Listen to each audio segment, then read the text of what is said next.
ওই দুটা হলো ঝুলন্ত সেতুর মতন দেশে ঝুলন্ত সেতু তো আপনার কত আর এটা লোডের কারণে ওখান থেকে বলে আস্তে আস্তে ডাববে গেছে ডাববে ওই স্লিপ কেটে পড়ে যায় ভেঙে গেছে এবার রাত্রে 1টা বাজে বলে ভাঙছে এটা সিএনজি পড়ছিল একটা সিএনজি সিএনজি উড়ে দিতেছে আর এটা গেছে কা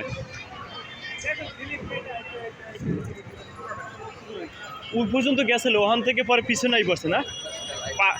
মানে হ্যাঁ চেষ্টা করছিল উড়ানের লেগে কিছু টান দিয়েছে না তখন ওই পাঁচার দ্বারে তোর লোড বেশি তখন ওই সামনের দ্বার গেছিল ওই যে লোড ওই দিক কোনে স্লিপ কেটে নিচে নামিয়ে গেছে গা তাহলে পারাপার হয়ে গেছিল প্রায় পরে ওই যে